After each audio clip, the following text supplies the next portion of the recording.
Damai sejahtera Allah yang melampaui segala akal dan pikiran manusia, itulah yang memelihara hati dan imanmu sekalian. Di dalam nama Yesus Kristus Tuhan kita. Amin.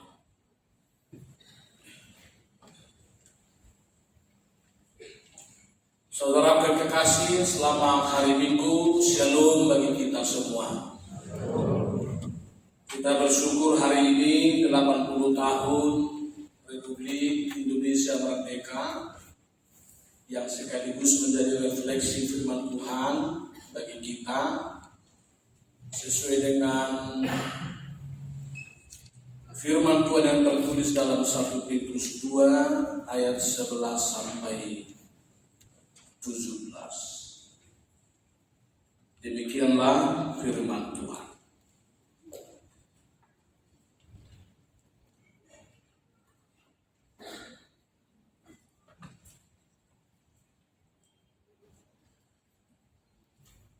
Saudara-saudaraku yang kekasih, aku menasihati kamu supaya sebagai pendatang dan perantau, kamu menjauhkan diri dari keinginan-keinginan daging yang berjuang melawan jiwa. Milikilah cara hidup yang baik di tengah-tengah bangsa-bangsa bukan Yahudi, supaya apabila mereka menfitnah kamu sebagai orang durjana, mereka dapat melihatnya dari perbuatan-perbuatanmu yang baik dan memuliakan Allah pada hari Ia melawat mereka. Tunduklah karena Allah kepada semua lembaga manusia, baik kepada raja sebagai pemegang kekuasaan yang tertinggi, maupun kepada wali-wali yang diutusnya untuk menghukum orang-orang yang berbuat jahat dan menghormati orang-orang yang berbuat baik. Sebab inilah kehendak Allah, yaitu supaya dengan berbuat baik kamu membungkamkan kebijikan orang-orang yang bodoh. Hiduplah sebagai orang merdeka dan bukan seperti mereka yang menyalahgunakan kemerdekaan itu untuk menyelubungi kejahatan-kejahatan mereka, tetapi hiduplah sebagai hamba Allah. Hormatilah semua orang, kasihilah saudara-saudaramu, takutlah akan Allah, hormatilah raja. Demikianlah firman Tuhan yang menyapa kita pada minggu ini, sekaligus mensyukuri 80 tahun negara kita, bangsa kita, Republik Indonesia. Saudaraku yang kekasih, firman Tuhan hari ini memanggil kita agar menjadi anak-anak Tuhan yang hidup sebagai orang yang merdeka, menjadi hidup sebagai orang yang merdeka. Bapak Ibu Saudara kekasih, kalau kita kaitkan dengan umur bangsa kita 80 tahun hari ini, itu berarti bangsa kita sudah merdeka 80 tahun dan sebagian besar sudah melebihi umur para lanjut usia. Jadi pasti sebetulnya sudah cukup matang, sudah cukup dewasa, sudah cukup sejahtera, bahkan menjadi teladan dalam sikap dan perilaku berlaku dan dalam kesetiaan akan firman Tuhan.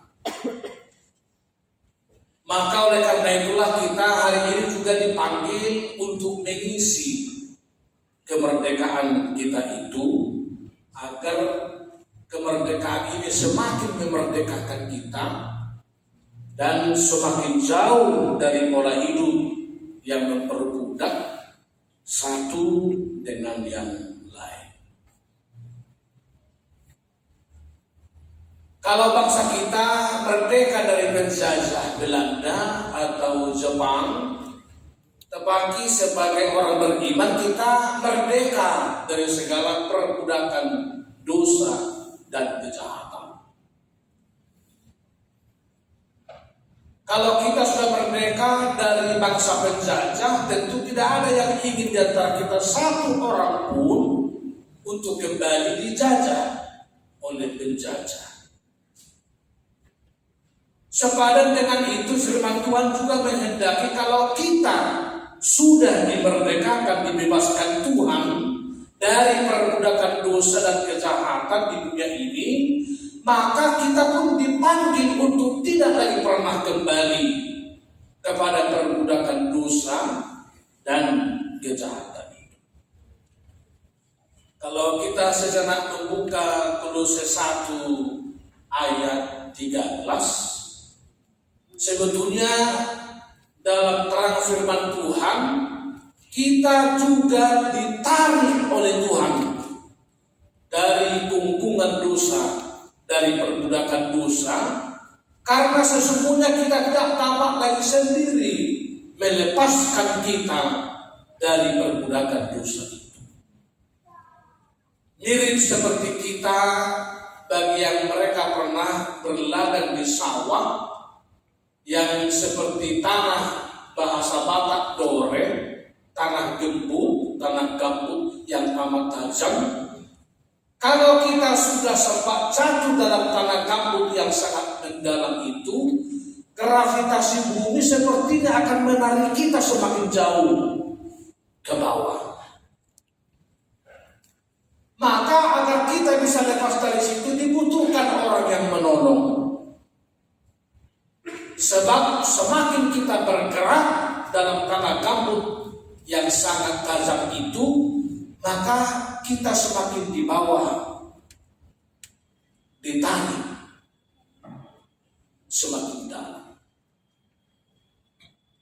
Demikianlah Tuhan juga menolong kita, menarik kita dari kemerdekaan itu seperti Kolose 1:13, kita ditarik dari perbudakan dosa itu, tapi tidak sekedar ditarik diselamatkan, juga dipindahkan ke tempat kerajaan Allah.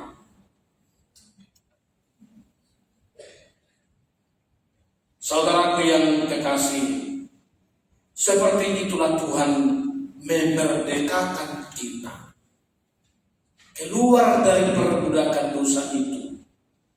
Ibarat para medis atau dokter, kalau ada anak-anak yang susah tak dapat lagi dilahirkan dengan normal oleh seorang ibunya, maka anak itu divakum agar bisa keluar, supaya kalau anaknya juga mungkin sudah terancam mati, jangan juga ibunya juga ikut-ikutan jadi mati, diselamatkan. Minimal salah satu di antaranya diselamatkan oleh Tuhan. Hari ini Tuhan menyapa kita sebagai anak-anak Tuhan. Marilah kita hidup sebagai orang yang merdeka. Kira-kira maksudnya bagaimana, saudara kekasih? Ada banyak orang menafsirkan hidup sebagai orang merdeka ini ialah hidup dengan sebebas-bebasnya. Tetapi sebetulnya kemerdekaan ini dibedakan dengan dua kata, freedom and liberty. Yang Tuhan pakai dalam Alkitab kita ini adalah freedom. Tuhan membebaskan. Bukan liberty, menjadi hidup sebebas-bebasnya. Tanpa ada aturan, tanpa ada ikatan, tanpa ada tanggung jawab. Firman Tuhan hari ini memanggil kita untuk merdeka yang bertanggung jawab. Merdeka untuk mengabdi, merdeka untuk melayani, merdeka untuk mengasihi. Saudara yang kekasih, dalam Alkitab kita ini ada satu kitab juga yang mengisahkan Onesimus itu yang pernah diperbudak. Mirip seperti itulah konon nenek moyang kita dahulu sebelum Injil tanah Batak hadir. Lalu para penginjil menyaksikan ternyata opung kita dulu atau opung dari ayah ibu kita masih hidup sedunia dalam tatanan perbudakan itu. Kalau anak-anak muda pernah mendengarkan kisah bahwa semakin hebat orang di zaman dulu sekitar abad ke-19, pasti ada kepala yang dipotong, kepala para budak, dan dijadikan sebagai tempat dari tiang rumahnya. Apakah kita masih pernah mendengar berita itu? Itu sebetulnya real. Masih diterangkan juga para penginjil di awal-awal itu menjumpai para budak-budak orang Batak yang diperbudak bahkan oleh sesamanya sendiri. Mirip seperti episode yang tadi, orang Israel memperbudak sesamanya orang Hebrew. Lalu pernah diceritakan ketika para penginjil berjalan ke rumah-rumah, ke kampung-kampung, ada banyak juga budak-budak sesamanya diperbudak oleh keluarganya. Sehingga para penginjil itu menebus kembali para budak itu, dan dia menjadi bebas merdeka dari majikan yang memperbudaknya. Satu di antaranya diceritakan dalam kisah para penginjil di awal abad 19 itu, seorang penginjil menebus dan membebaskan budak perempuan itu. Itu, engkau sudah merdeka, engkau sudah saya tebus, maka kembalilah ke rumahmu. Sekarang kamu sudah menjadi orang yang merdeka. Apa kata perempuan yang tua itu, yang dijadikan budak itu? Tuhan memang sudah membebaskan saya sebagai budak, dan saya sekarang tidak lagi sebagai budak. Tetapi perkenankanlah saya untuk melayani Tuhan selama saya masih hidup. Tetapi bukan lagi saya melayani Tuhan sebagai budak, tetapi melayani Tuhan sebagai orang yang merdeka. Bukan lagi melayani sebagai orang yang diperbudak, tapi sebagai orang yang merdeka. Saya sendiri karena orang kampung masih pernah menyaksikan rumah di kampung itu ada 2 tangganya, ada 3 tangganya. Bapak Ibu tahu bedanya apa tangga yang genap dengan tangga yang ganjil? Tangga yang genap itu adalah budak. Lalu tangganya ganjil itulah tangga orang merdeka. Tangga yang genap, saya sendiri masih melihat, itu berarti dalam tatanan sosial ayah, ibu, opung kita dahulu, betul-betul ini masih kenyataan yang juga harus nampak dalam rumahnya, dia sebagai budak atau sebagai orang yang merdeka. Tetapi sekarang untunglah firman Tuhan datang ke tanah Batak, kita dibebaskan dari perbudakan ini, sehingga kita semua menjadi orang-orang yang merdeka. Tetapi sekali lagi bukan kemerdekaan yang liar, bukan kemerdekaan yang kebablasan, tapi kemerdekaan yang terikat, kemerdekaan yang bertanggung jawab, kemerdekaan yang mengabdi, kemerdekaan yang melayani. Saya mengundang kita dulu Bapak Ibu kembali membaca 1 Petrus 2 ayat 16 tadi. Kita coba ulangi dulu untuk mempertegas bagaimana kita memaknai kemerdekaan itu. Ayat 16. Kita sama-sama baca dulu. 3 ya.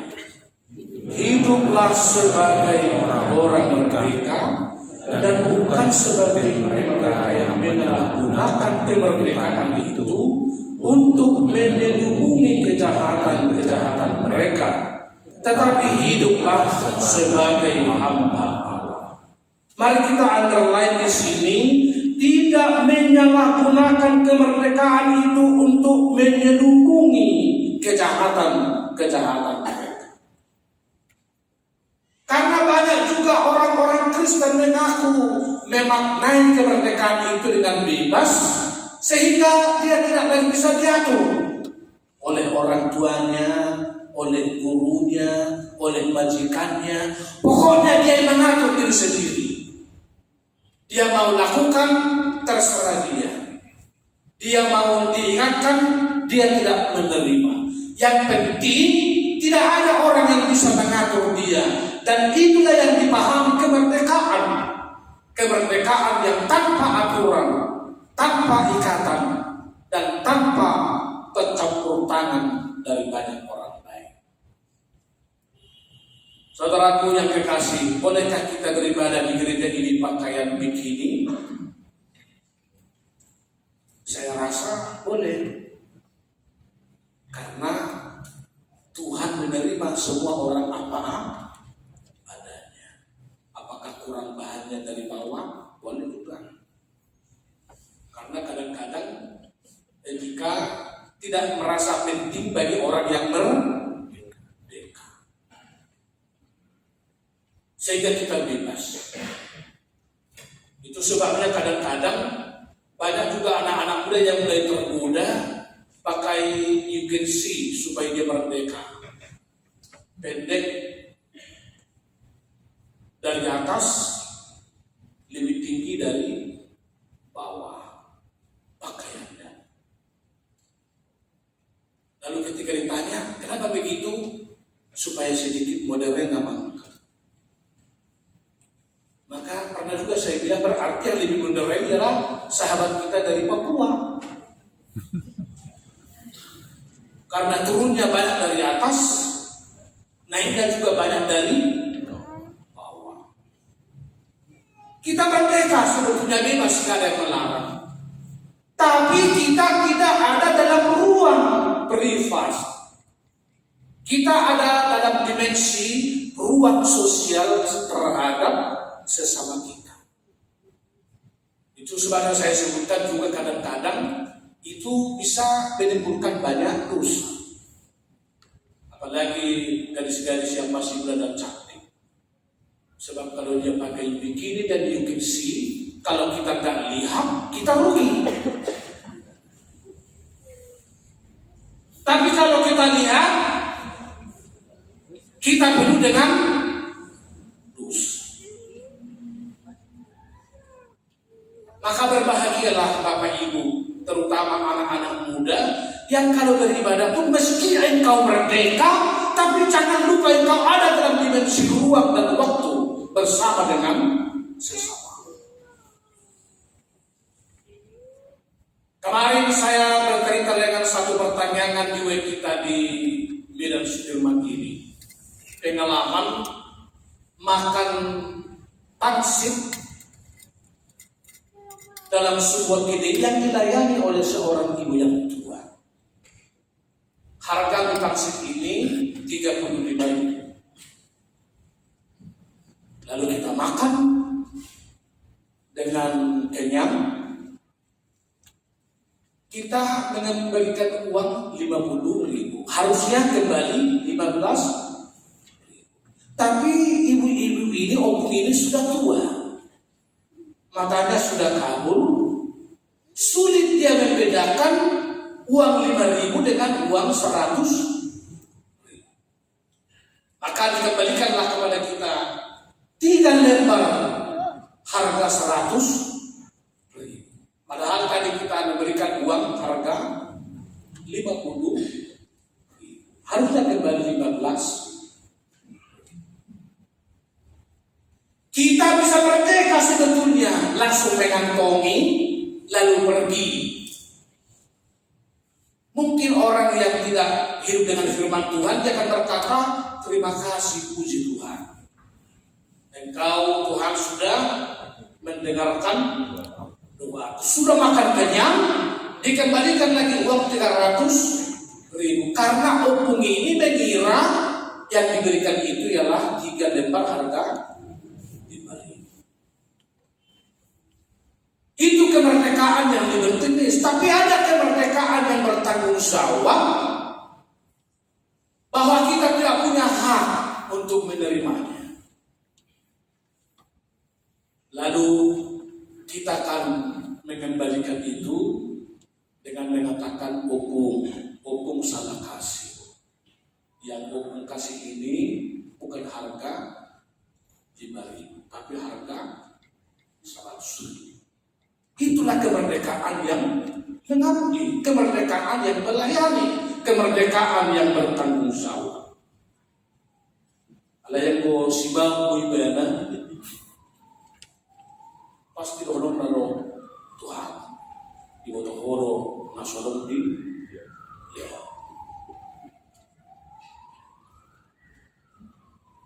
Tapi kalau hatinya mendengar hati nurani, dia akan berkata, jangan-jangan opung ini sudah 3 hari mempersiapkan ini. Dan kalau saya akan pergi meninggalkannya meskipun bisa, tapi opung ini akan selalu mencari-cari, menderita, merasa bersalah oleh karena tindakan yang salah dari saya. Nah, itu juga yang saya terangkan juga dalam pertanyaan ketika SMP.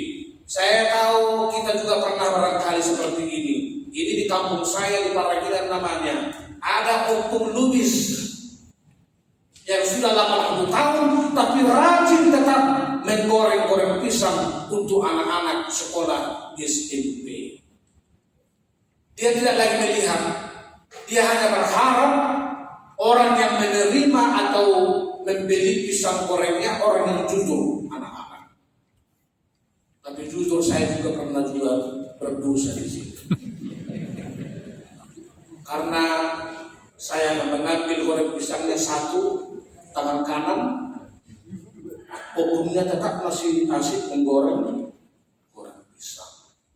Saya ambil lagi dengan tangan kiri 2. Sudah lonceng masuk opung, saya ambil goreng 1 lagi. Nah, apa kata opung? Gaya laku amang goreng ini udah mah saya ambil 2 jam persoalan. Tapi opung ini mengatakan, semoga kau anak yang baik anaknya, semoga engkau menjadi orang yang sukses nanti dan orang yang coba bayangkan Bapak Ibu, kita sudah makan 2 goreng, tapi kita mengaku hanya 1. Didoakan lagi kita menjadi orang yang berhasil. Luluhlah hati ini, sehingga kita menjadi berbicara sama teman-teman, pantang bagi kita untuk berbohong, berdusta sama opung. Saya rasa dari kita juga banyak yang begitu juga ya, yang hadir di sini. Mudah-mudahan hanya saya yang pernah mengalaminya. Tapi kalau ada juga seperti saya, seperti itu dulu, ya kita sama-sama bertobat pada minggu kemerdekaan ini. Saudaraku yang kekasih, mari kita coba dulu satu lagi membaca Galatia 5 ayat 13.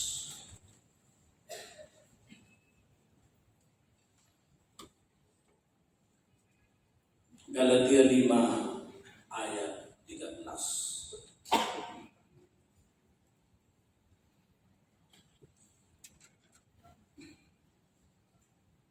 Kita sama-sama membacanya. 3 ya.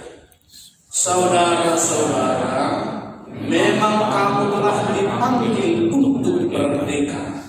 Tetapi janganlah kamu mempergunakan kemerdekaan itu sebagai kesempatan untuk kehidupan dalam dosa.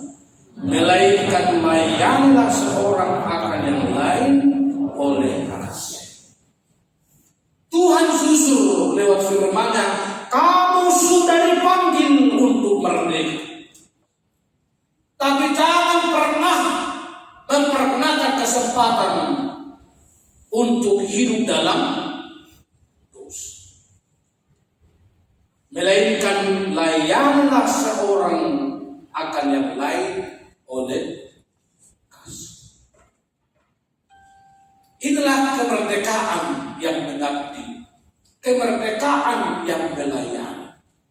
Bukan sekali lagi kemerdekaan yang liar, kemerdekaan yang tanpa aturan, tapi kemerdekaan yang terikat dan bertanggung jawab oleh karena Tuhan telah melepaskan kita.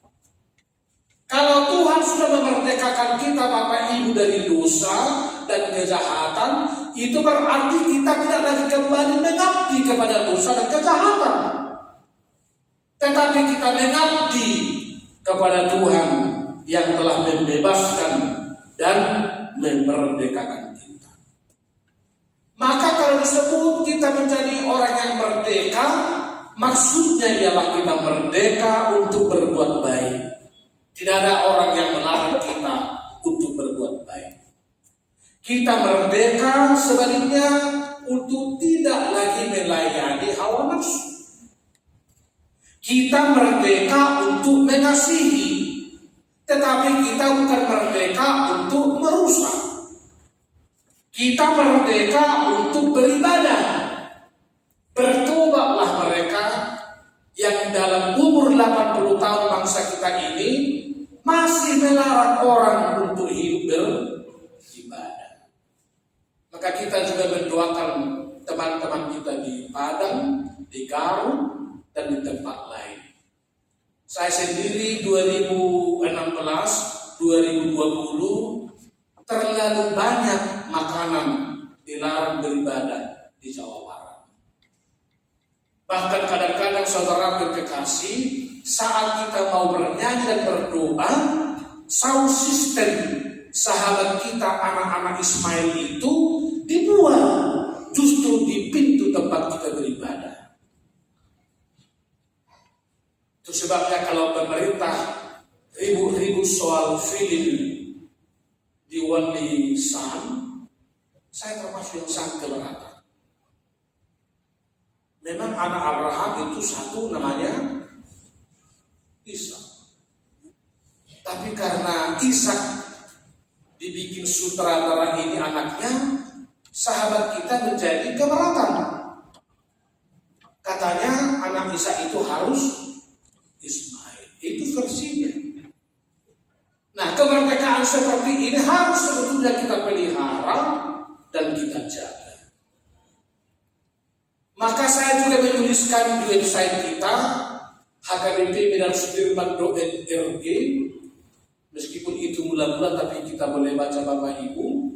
Saya termasuk yang keberatan juga atas kebijakan pemerintah dan PPATK ini yang memblokir backdoor. Saya sendiri korbannya.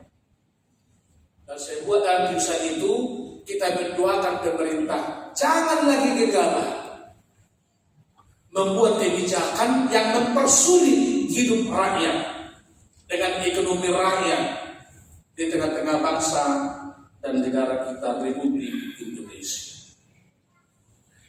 Maka kalau ada di antara Bapak Ibu, Ayah, Ibu, Opung yang mungkin pernah rekeningnya diblokir oleh PPATK ini, marilah kita tetap kokoh dan bersabar.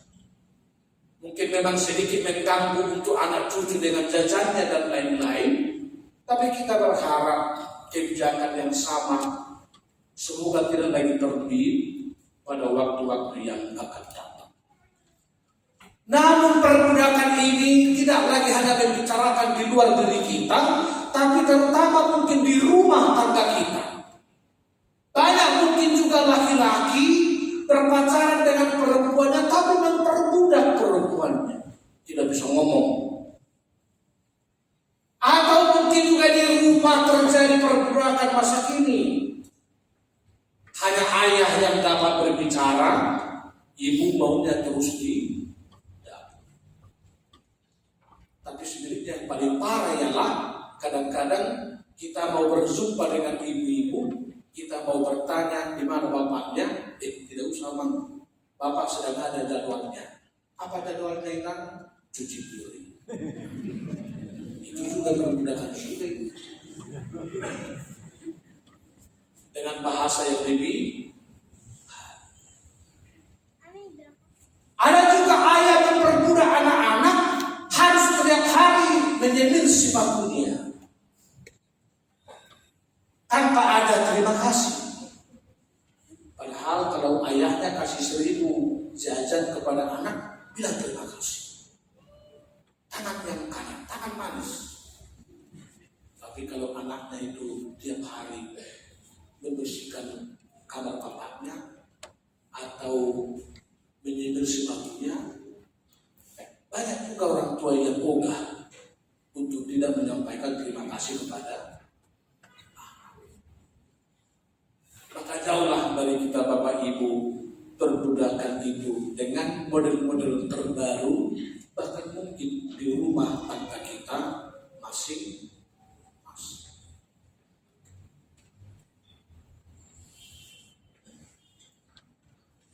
Dengan demikian juga kemerdekaan yang menanti ini kita maknai dengan baik. Meskipun ada banyak yang harus kita dambakan dari negara kita ini, hal-hal yang lebih sejahtera, tapi saya secara pribadi dengan penghayatan kemerdekaan ini, kita juga tidak perlu mengibarkan benderawan. Apakah di gereja ini, atau di rumah, atau di kantor kita. Tapi tetaplah juga kita mengemukakan isi hati kita, harapan kita dengan sopan, dengan teratur, dengan doa juga, agar pemerintah kita ini semakin diberkati dan seluruh warga negara di Republik ini semakin sejahtera. Tuhan memberkati kita sekalian. Semoga kita semakin merdeka sehingga kita pun dapat hidup dengan lebih enjoy dalam hidup kita di rumah, di kantor, dimanapun kita berada. Tuhan memberkati kita sekalian. Amin. Bapa Surgawi, dalam nama Tuhan Yesus kami bersyukur tepat pada ulang tahun bangsa dan negara kami ke-80 tahun hari ini, kami mendengarkan firman-Mu juga bahwa sesungguhnya kami adalah orang-orang yang telah merdeka. Merdeka dari penjajahan bangsa, merdeka dari perbudakan bangsa dahulu yang kami alami sendiri dalam sejarah. Bangsa kami dijajah oleh Jepang, dijajah oleh Belanda. Tapi kami tidak lagi kembali kepada perbudakan, penjajahan. Meskipun mungkin hidup kami belum sesejahtera yang kami harapkan, tapi kami tidak mungkin kembali kepada hidup dalam bayang-bayang penjajahan bangsa lain seperti negara kami sebelum merdeka. Tapi kami terpanggil untuk mengisinya bersama-sama, mengisinya dengan kinerja yang baik, mengisinya dengan kemerdekaan yang melayani dan bertanggung jawab, mengisinya dengan memberikan ruang dengan dimensi yang lebih merdeka terhadap sesama, bahkan di tengah-tengah keluarga sendiri antara suami dan istri, bersama dengan anak-anak, para majikan dengan karyawan, para atasan dengan rendahan. Semua kami sungguh-sungguh sama sebagai orang yang merdeka di hadapan Tuhan. Yang membedakan ialah kinerja kami, proporsi tanggung jawab kami sesuai dengan talenta, peran tanggung jawab yang berbeda untuk kami lakoni dengan penuh syukur, dengan penuh tanggung jawab di hadapan Tuhan. Tetapi yang terutama kami bersyukur bahwa kami telah merdeka bebas dari kungkungan dosa, dari perbudakan kejahatan, lewat firman Tuhan mengeluarkan kami dari penjajahan keburukan, penjajahan roh-roh jahat, bahkan penjajahan nilai-nilai yang tidak manusiawi. Semoga ini juga menjadi sebuah kemerdekaan yang kami syukuri, sehingga kami betul-betul menjadi orang-orang yang merdeka di hadapan Tuhan, oleh karena Engkau telah mengeluarkan kami dari berbagai kungkungan kejahatan di tengah-tengah dunia ini. Kini kami sudah merdeka lewat firman Tuhan. Meskipun mungkin ada banyak hal yang tidak sepadan dengan cita-cita harapan kami, itu bukan berarti kami kembali ke masa kekafiran. Tapi sebaliknya, biarlah firman Tuhan yang kami sudah dengarkan semakin menggarami, semakin memotivasi, semakin mendorong kami untuk lebih sungguh-sungguh berbuat baik, melayani, mengabdi dalam hidup ini. Ya Bapa di surga, berilah kami pemahaman yang sepadan akan firman-Mu, memaknai kemerdekaan itu, agar kami memang sudah merdeka, tetapi bukan berarti kami menjadi orang yang bebas sebebas-bebasnya, merdeka yang liar, merdeka yang kebablasan. Tapi merdeka dalam firman Tuhan ialah merdeka untuk berbuat baik, merdeka untuk mengabdi, merdeka untuk melayani, merdeka untuk mengasihi, merdeka untuk beribadah, merdeka untuk menolak hal-hal yang tidak berkenan di hadapan Tuhan. Oleh karena itu, manakala banyak godaan, tantangan dalam kehidupan lingkungan kami, seolah memaknai kemerdekaan itu menjadi sebuah kebebasan tanpa ikatan, tanpa aturan, biarlah firman-Mu mengedukasi kami, supaya kami tidak memakai kemerdekaan itu untuk menyelubungi kejahatan-kejahatan kami, tetapi sebaliknya memakai kemerdekaan itu untuk melayani, menjadi hamba-hamba Tuhan dimanapun kami berada, dimanapun kami melayani. Oleh karena itu, berkatilah setiap rumah tangga kami, setiap anak-anakmu yang hadir di rumahmu pada saat ini.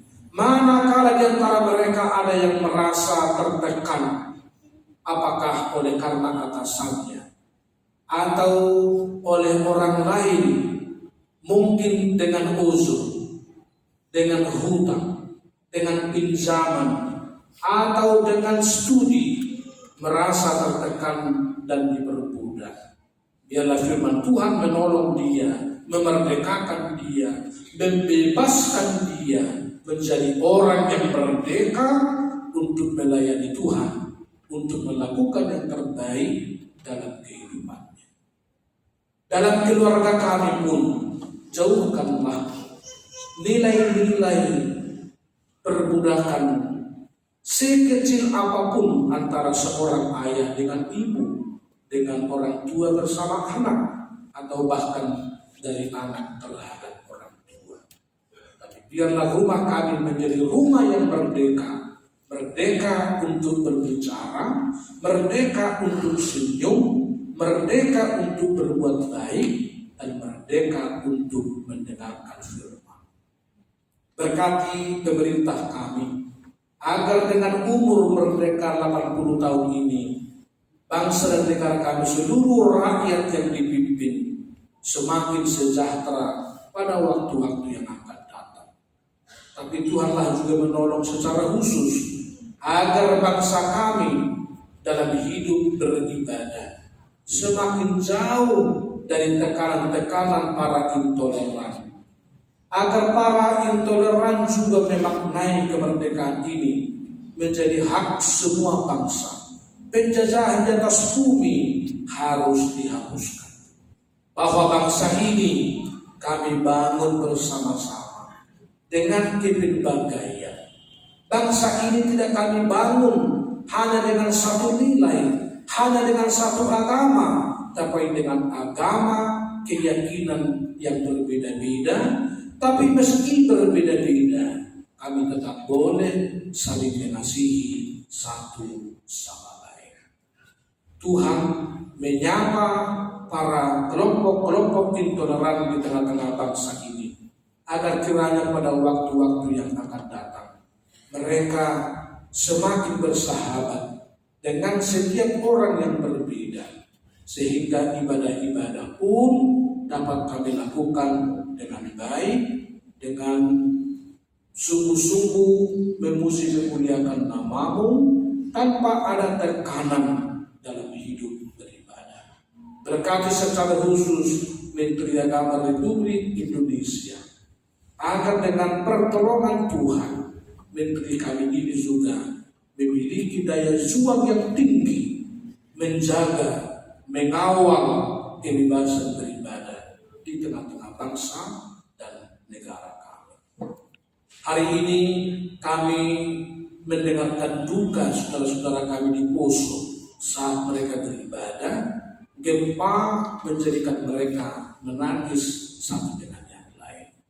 Ya Tuhan, dalam suasana kemerdekaan ini, Tuhanlah menguatkan, menghibur dan menguatkan mereka, menolong mereka agar tetap memiliki keyakinan yang kokoh meskipun bencana melanda. Tapi berkat Tuhan jauh lebih banyak Tuhan sediakan bagi setiap orang yang percaya kepada.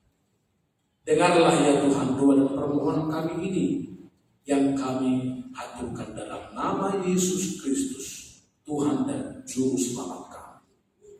Amin.